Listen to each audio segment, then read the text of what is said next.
duke ju parë të gjithave këtu, po mendoja qa do ndodhe me burat dhe qa do ndodhe me djemt tuaj nëse ju për një muaj nuk do ktheheshit në shtëpi. Po, për një javë, po imagjino për një muaj. Dhe në fakt, kjo është në mënyrë të thjeshtë e vërteta e ekuilibrit të çdo shtëpie që pa gruan është faktikisht pa qati dhe e vërteta dhe e ekuilibrit të çdo shoqërie, siç është edhe shoqëria jonë, që nëse sot ka shumë më tepër vend për gratë dhe për vajzat në të gjitha nivelet e vendimarrjes, por edhe në të gjitha hapësirat e jetës aktive, kjo i detyrohet në radh të parë një emrit vetëm Partisë Socialiste të Shqipërisë.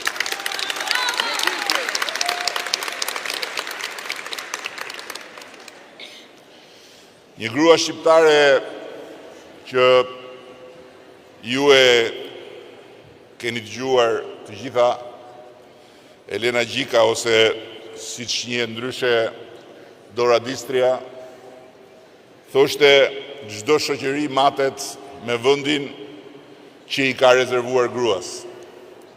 Dhe nëse ne përpiqemi ta matim Shqipërinë me vendin që i ka rezervuar gruas, atëherë unë mendoj se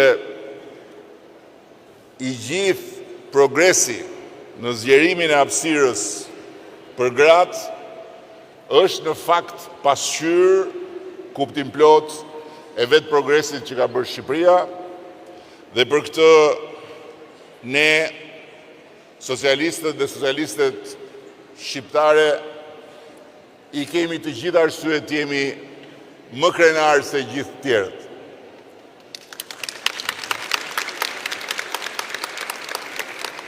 Dhe duke vazhduar me Dora Distrian, ajo thoshte të luftosh dhe të fitosh për gratë, do të thotë të luftosh dhe të fitosh edhe për burrat.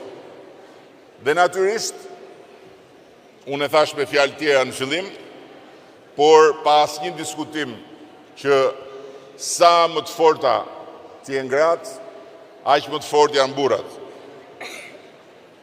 Dhe sa më të dobta të jenë gratë, aq më e dobët është fuqia në dukje e burrave. Por, midis dy fuqive ka një dallim shumë të madh. Se kur gratë janë të forta, burrat janë të fortë, po janë dhe të urtë. Në kuptimin e marrjes kohës për të thënë fjalën e fundit.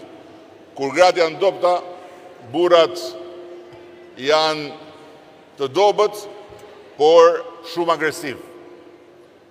Dhe besoj që duke zgjeruar hapësirën për gratë, duke fuqizuar gratë, duke i dhënë grave më shumë vend në të gjitha nivelet e përfaqësimit, faktikisht ne të gjithë së bashku luftojmë për t'i bërë burrat më të vetëdijshëm, për t'i bërë burrat më të arsyeshëm dhe për t'i bërë burrat më të urtë në kuptimin e mençurisë, jo thjesht në kuptimin e lepepeqes.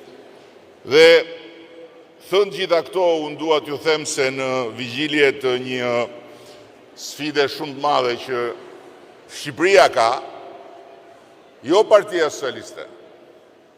Partia Socialiste ka barrën e saj të pa shmangshme në këtë sfidë. Por në 11 maj Shqipëria ka një sfidë. Ka sfidën për të mos humbur as një minutë në një proces ku rrethanat